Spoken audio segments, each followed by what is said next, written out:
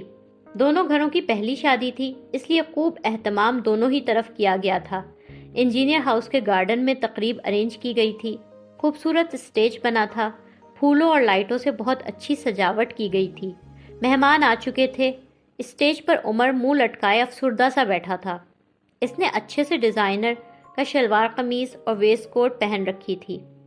Handsome لگ رہا تھا مگر خوش بالکل بھی نہیں تھا۔ سلیقہ، صدف، دادی سب بہت اچھی تیار تھیں۔ دادا، دادی، صدف مہمانوں سے مل رہے تھے۔ روشی اندر سے دلہن بنی ماہی کو بہت پیار سے تھام کر باہر لا رہی تھی۔ ماہی بہت پیاری لگ رہی تھی۔ روشی نے بھی پیارا سا کام بنا لہنگا پہن رکھا تھا۔ تمام لوگ دلہن کی طرف متوجہ ہوئے تھے۔ روشی بہن کو اسٹیج کی طرف لا رہی تھی۔ افسردہ شکل بنائے اسٹیج پر بیٹھے عمر نے بے دلی سے سامنے دیکھا تھا۔ دلہن بنی ماہی کو دیکھ کر اسے اپنی آنکھوں پر یقین نہیں آ رہا تھا۔ اسے لگا جیسے وہ کوئی خواب دیکھ رہا ہو۔ اس نے آنکھیں بند کر کے دوبارہ کھولی تھی، جیسے اپنی آنکھوں کا دھوکا لگا ہو اسے۔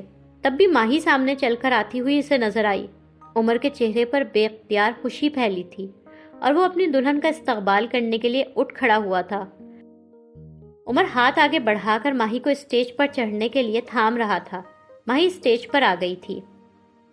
ناہید روشی کی منگنی میں جانے کے لیے تیار ہو رہی تھی۔ کام سے بھرا جوڑا، ڈھیروں سونا، بالوں کا جوڑا، بھرپور تیاری تھی ان کی۔ کانوں میں جھمکے پہن رکھے تھے اور جھمکوں کے ساتھ کے سہارے جوڑے میں لگا رہی تھی جب روہیل بہت ناراض اور غمزدہ کمرے میں آیا تھا۔ قمیض کا گریبان کھلا ہوا تھا، بال بکھرے اور شیو بڑی ہوئی تھی۔ ایک ناکام عاشق والا پورا حلیہ تھا اس کا اس وقت۔ ماں کی تیاری دیکھ کر اس کے دل پر چوٹ لگی تھی۔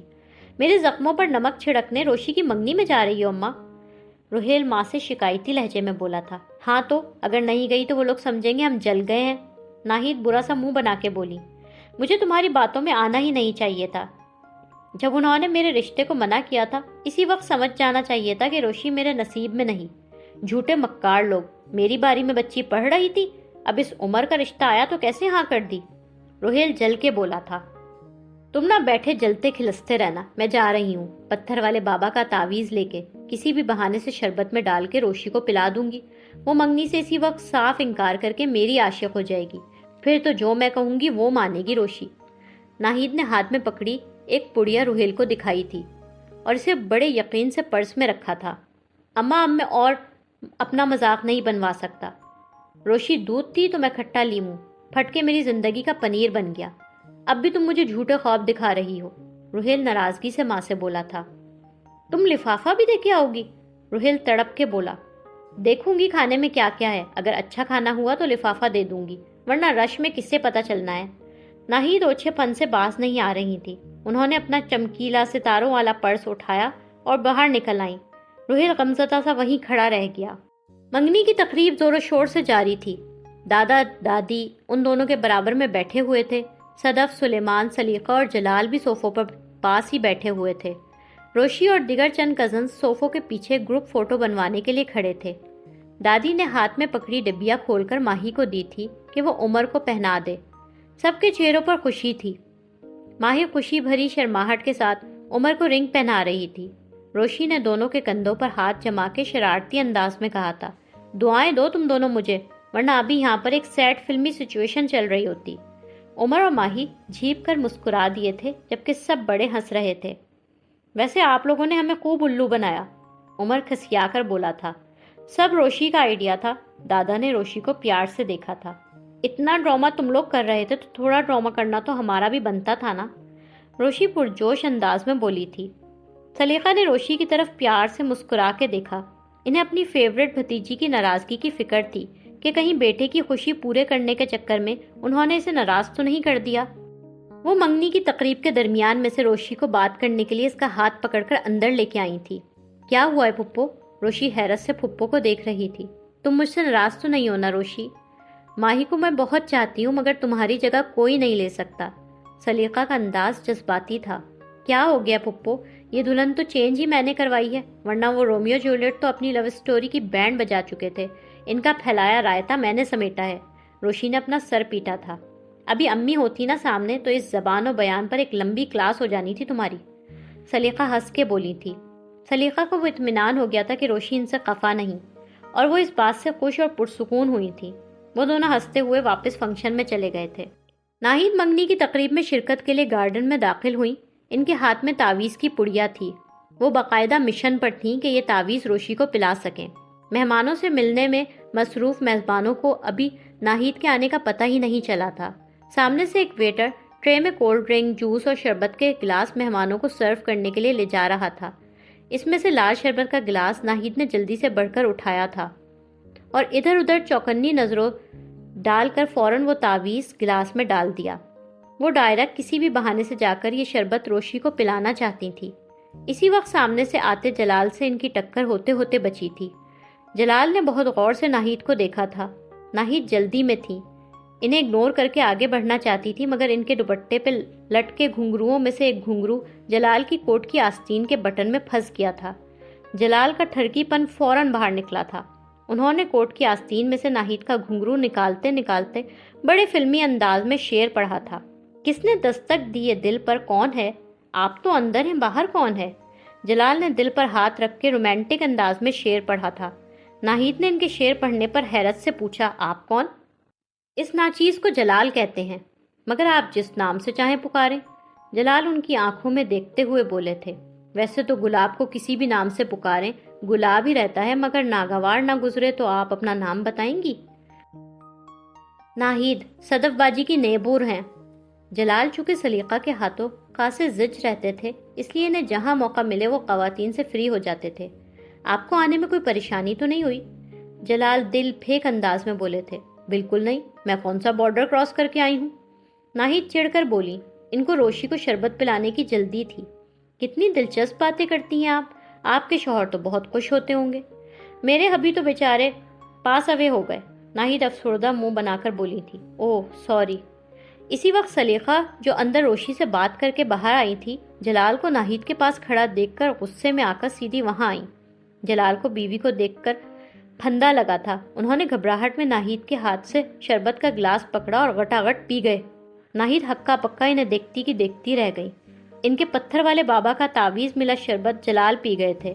ناہید نے دل ہی دل میں خود کو برا بھلا کہا تھا کہ ایک کام بھی ان سے ٹھیک سے نہیں ہوتا۔ کیا کر رہے ہیں کشمش؟ ان کا انداز نرم مگر آنکھوں میں غیظ و غضب بھرا تھا۔ سلیقہ کے کشمش کہنے پر ناہید کو اسی لمحے سمجھ آ گیا کہ جلال سلیقہ کے شوہر ہیں۔ کچھ نہیں جان، بس وہ، جلال ہکلا کر بولے۔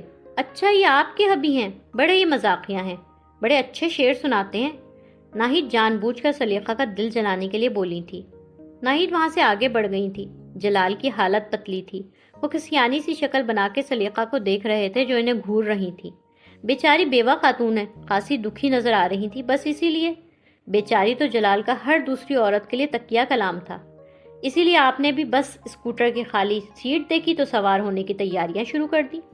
سلیقہ نے طنزیہ نگاہوں سے شوہر کو دیکھا تھا۔ نہیں نہیں جان، تم غلط سوچ رہی ہو۔ جلال الدین صاحب، ہم اس موضوع پر گھر جا کر بات کریں گے، ابھی بیٹے کی منگنی پر رنگ میں بھنگ نہیں کرنا چاہ رہی۔ سلیقہ کا انداز دھمکی دینے والا تھا اور جلال متوقع آنے والی شامت کا سوچ کر بڑے پریشان تھے۔ عابد صاحب منگنی میں شرکت کے لیے روشی کے گھر آئے تھے۔ گاڑی انجینئر ہاؤس کے گیٹ پر رکی۔ باہر سے یہ خوب گہما گہمی گانوں کی آوازیں اور روشنیاں نظر آ رہی تھیں۔ عابد صاحب گاڑی سے اترے تھے، گاڑی ڈرائیور چلا رہا تھا۔ ان کے ہاتھ میں تحفہ تھا، وہ ہمیشہ کی طرح پروقار نظر آ رہے تھے۔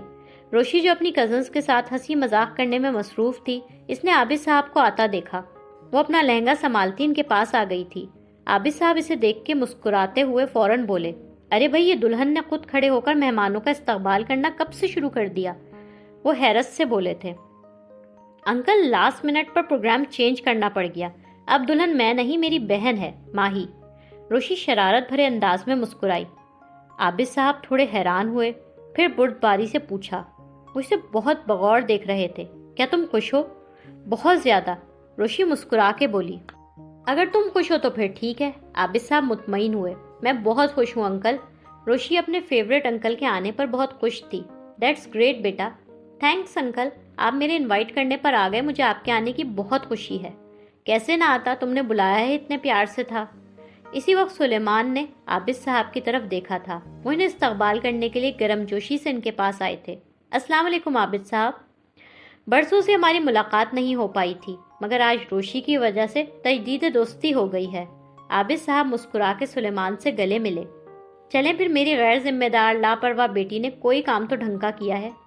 سلیمان کچھ شرارت سے روشی کو دیکھتے ہوئے بولے تھے، ایسے نہ کہیں، آپ کی بیٹی ماشاءاللہ بہت محبت کرنے والی خوش اخلاق بچی ہے۔ میری یہاں موجودگی سے ہی اندازہ لگائیں، آج بہت عرصے بعد میں نے کسی تقریب میں صرف اس کے بلانے پر شرکت کی ہے۔ عابد صاحب کھلے دل سے روشی کی تعریف کر رہے تھے۔ روشی اپنی تعریف پر مسکرا دی تھی۔ سلیمان بھی بیٹی کی تعریف پر خوش ہوئے تھے۔ روشی سلیمان اور عابد صاحب کی دوستی کو قریبی تعلق میں بدلنے کا باعث بنی تھی۔ روشی اپنے ورک اسٹیشن پر کرسی پر بیٹھی ہوئی تھی۔ اس کے برابر میں بیٹھنے والی اس کی کولیگ جو ابھی ابھی آفس آئی تھی، وہ روشی کو وہاں بیٹھا دیکھ کے حیران ہوئی تھی۔ ہائے آیت، تم کیسے؟ لمبی کہانی ہے، ان شارٹ میری منگنی نہیں ہوئی، روشی خوشگوار موڈ میں بتا رہی تھی۔ مجھے افسوس کرنا چاہیے۔ کولیگ کو روشی کا اچھا موڈ دیکھ کے سمجھ نہیں آ رہا تھا کہ خوش ہو یا افسوس کرے۔ بالکل بھی نہیں، میں بہت خوش ہوں۔ مگر میرا کوشچن اب بھی وہی ہے، تم آ کیسے گئیں؟ تم نے ریزائن نہیں دے دیا تھا؟ یہ اور بات ہے کہ ابھی سر طلحہ نے تمہیں اپوائنٹ ہی نہیں کیا تھا۔ کولیگ شرارت بھرے انداز میں روشی کا مذاق اڑا رہی تھی۔ روشی ابھی اس کی بات کا کوئی مزیدار سا جواب دینا ہی چاہتی تھی کہ اسی وقت طلحہ آفس میں داخل ہوا تھا۔ اس کے ساتھ ساتھ مینیجر فرحان بھی چلتا ہوا آ رہا تھا۔ انہیں دیکھ کر روشی نے سرگوشی میں ندا سے کہا، یہ باس کی بڑی چمچا گیری کرتے ہیں، ہر وقت ساتھ ساتھ چپکے رہتے ہیں۔ شش چپ، کولیگ بولی۔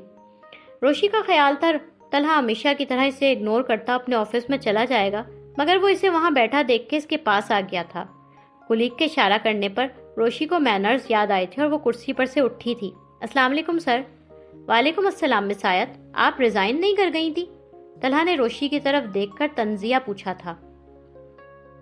طلحہ کی آنکھوں میں یہ تنزیہ سا تاثر تھا کہ آپ کو ابھی ملازمت دی نہیں تھی اور آپ ریزائن پہلے کر گئی تھی۔ روشی حیران پریشان سی تھی کہ اس دن کے فنی انداز میں ریزگنیشن ٹائپ کرنے والی حرکت کا طلحہ کو کیسے پتا چل گیا۔ نو سر، ایسی تو کوئی بات نہیں ہے۔ روشی پر اعتماد انداز میں جھوٹ بول رہی تھی۔ اوکے، پھر شاید آپ کے پاس سے ای میلز خود بخود سینڈ ہونا شروع ہو گئی تھی۔ طلحہ جتاتے ہوئے انداز میں اندر آفس میں چلا گیا تھا۔ مینیجر فرحان بھی اس کے پیچھے پیچھے اندر گیا تھا۔ روشی ایک پل کے لیے ہونق سی کھڑی تھی۔ تم نے کہیں وہ ای میل سر کو سینڈ تو نہیں کر دی تھی؟ ندا نے روشی سے پوچھا۔ نہیں، وہ تو میرے ڈرافٹ میں پڑی ہے۔ روشی نفی میں سر ہلاتی خود کو یقین دلا رہی تھی۔ بولتے بولتے کرسی پر بیٹھی تھی، جلدی سے اپنی ای میل آئی ڈی لاگ ان کر رہی تھی۔ ندا بھی اپنے سارے کام چھوڑ کر کرسی روشی کے قریب لے آئی تھی۔ وہ بھی روشی کے کمپیوٹر اسکرین کو دیکھ رہی تھی۔ روشی ٹھک ٹھک کی بورڈ پر انگلیاں چلاتی ہوئی اپنی سینڈ کی ہوئی ای میلز دیکھ رہی تھی، جس میں سب سے اوپر طلحہ کو سینڈ کی ہوئی ای میل تھی، جس پر اس نے بولڈ لیٹر میں dear sir go to hell good bye لکھا ہوا تھا۔ روشی حواس باختہ تھی۔ ندا بھی پریشان سی روشی کی طرف دیکھ رہی تھی۔ یہ تم نے کیا کیا آیت؟ سر کو ای میل سینڈ کر دی؟ نہیں یار، میں نے تو نہیں کی تھی، روشی بھوکھلا کے بولی۔ شاید یہ ای میل مجھ سے غلطی سے سینڈ ہو گئی۔ روشی انگلی منہ میں دبا کر ذرا شرمندہ ہوئی تھی۔ ویل ڈن آیت، بڑا شاندار کام کیا ہے تم نے۔ ندا اسے گھور رہی تھی۔ اب میں کیا کروں؟ کیا سر سے جا کے بات کروں؟ اگر انہوں نے مجھے انٹرنشپ سے نکال دیا تو ممی نے تو مجھے چھوڑنا نہیں ہے۔ روشی خود ہی اٹھ کے کچھ گھبراہٹ بھرے انداز میں طلحہ کے آفس کی طرف جا رہی تھی۔ طلحہ اپنے آفس ڈیسک پر بیٹھا کچھ کام کر رہا تھا۔ روشی نے آفس ڈور ناک کر کے تھوڑا سا کھولا تھا اور دروازے پر رک کر ہی پوچھ رہی تھی، سر میں آ جاؤں؟ وہ اپنی نیچر کے برخلاف بہت تمیزدار بن رہی تھی۔ طلحہ نے ایک نظر اسے دیکھا، پھر سر کو آہستہ سے ہلایا تھا۔ روشی اندر آ گئی تھی۔ وہ بے دھڑک جیسے کرسی پر بیٹھنے لگی، مگر اسے طلحہ کی تنبیہ یاد آ گئی۔ وہ مؤدب انداز میں طلحہ کے سامنے کھڑی تھی۔ جی مس آیت، سر آئی ایم سو سوری، مجھ سے غلطی ہو گئی تھی۔ شاید اس دن میرا بی پی لو ہو رہا تھا، آپ مجھے ایک چانس اور دے دیں۔ روشی کو چونکہ پتا تھا وہ جھوٹ بول کر غلطی کو کور نہیں کر سکتی، اس لیے اپنے انداز میں معافی مانگ کر معاملہ رفع دفع کرنا چاہتی تھی۔ اوکے مس آیت، لیکن آئندہ جب کہیں اپوائنٹ ہو جائیں تو اپنے باس کو جہنم میں نہیں بھیجیے گا۔ پراپر ریزگنیشن لیٹر بنانا سیکھ لیں۔ طلحہ کی آنکھوں میں یہ تاثر تھا کہ دوسروں کے بی پی شوٹ کرا کے وہ اپنے بی پی کی بات کر رہی تھی۔ شور سر، روشی کھسیانی سی کھڑی تھی۔ ویسے آپ کے اس اوور کانفیڈنس کو میں سلیوٹ کرتا ہوں۔ اپوائنٹمنٹ لیٹر ملنے سے پہلے ہی آپ ریزگنیشن لیٹر بھیج دیتی ہیں۔ روشی کو پتا تھا طلحہ اسے مہذب انداز میں ذلیل کر رہا تھا۔ وہ کھسیانی سی مسکراہٹ چہرے پر لا کر وہاں سے جا رہی تھی۔ طلحہ اسے جاتا دیکھ کر خوف بھرے انداز میں سر جھٹک کے اپنے سامنے کھلے کمپیوٹر کو دیکھنے لگا۔ روشی فوٹو کاپیئر کے سامنے کھڑی کچھ ڈاکیومنٹس کی فوٹو کاپی نکال رہی تھی۔ اس کے بیک گراؤنڈ میں ہال میں بیٹھے اور آتے جاتے دیگر امپلائیز بھی نظر آ رہے تھے۔ ہاتھ میں ڈاکیومنٹس پکڑے وہاں شارق آیا تھا۔ شارق روشی کی ایج گروپ کا تھا، اس سے 2-3 سال بڑا ہوگا۔ اس نے ابھی فریش انجینئرنگ یونیورسٹی سے پاس آؤٹ کیا تھا اور یہاں ایک ٹرینی انجینئر کے طور پر اپائنٹ ہوا تھا۔ وہ اچھی کھاتی پیتی فیملی سے تعلق رکھتا نظر آ رہا تھا۔ اچھا سا فارمل پینٹ شرٹ پہنا ہوا تھا، گڈ لکنگ لڑکا تھا، ایسا کہ لڑکیاں اسے پسند کریں، زندہ دل، ہنسنے بولنے والا۔ شارق روشی کے نزدیک آیا تھا۔ روشی نے فوٹو کاپیز نکالتے نکالتے ذرا چونک کر اس نئے لڑکے کو دیکھا تھا۔ Hi, I am Shariq Arsalan, new trainee engineer, وہ دوستانہ لہجے میں بولا تھا۔ آئی ایم روشی، وہ جواباً ہلکا سا مسکرائی۔ میں آیت سلیمان ہوں۔ روشی، یقیناً آپ کا نک نیم ہوگا، شارق مسکرا کے بولا۔ یس۔ آپ کو کیا فوٹو کاپی کروانا ہے؟ لائیں مجھے دے دیں، میں کر دیتی ہوں۔ روشی نے سر میں سے پاؤں تک غور سے شارق کی شخصیت کا جائزہ لیا تھا۔ اس کا شادی کا شوق ختم تو ابھی بھی نہیں ہوا تھا۔ وہ شارق کو اسی نظروں سے جج کر رہی تھی۔ سنا ہے آپ جس کی مدد کرتی ہیں اس کا بھٹا بٹھا دیتی ہیں؟ وہ بولا تو سنجیدگی سے تھا، مگر اس کی آنکھوں میں شرارت تھی۔ روشی ایک لمحے کے لیے اسے گھور کے غصے سے دیکھ رہی تھی، مگر پھر شارق کی آنکھوں میں شرارت دیکھ کر کھلکھلا کے ہنس پڑی تھی۔ میں 4 دن آفس کیا نہیں آئی، بس سب کو میری برائیاں کرنے کا موقع مل گیا، روشی دوستانہ لہجے میں بولی۔ برائیاں نہیں، آپ کے ایڈونچرز کی آفس میں ہر جگہ دھوم ہے۔ شارق سنجیدگی سے بولتا روشی کی خوبیاں گنوا رہا تھا، مگر آنکھوں میں شرارت صاف ظاہر تھی۔ Exploding kettle, meeting schedule mishap, you are like an office legend. اوہ، وہ سب بس ایکسیڈنٹس تھے۔ روشی ایک پل کے لیے اپنے بلنڈرز پر تھوڑی شرمندہ ہوئی تھی۔ ایکسیڈنٹس اور ناٹ، بٹ آئی مسٹ سے آپ نے آفس کو خاصا ایڈونچرس سا بنا رکھا ہے۔ روشی نے شارق کو پسندیدگی بھری نظروں سے دیکھا تھا۔ لڑکا گڈ لکنگ اور چارمنگ ہونے کے ساتھ ساتھ زندہ دل اور اسمارٹ بھی تھا۔ روشی نے پہلی ملاقات میں سے پاس کیا تھا۔ لائک، کامنٹس، شیئر کریں اور تازہ ترین اپڈیٹس کے لیے سبسکرائب کریں۔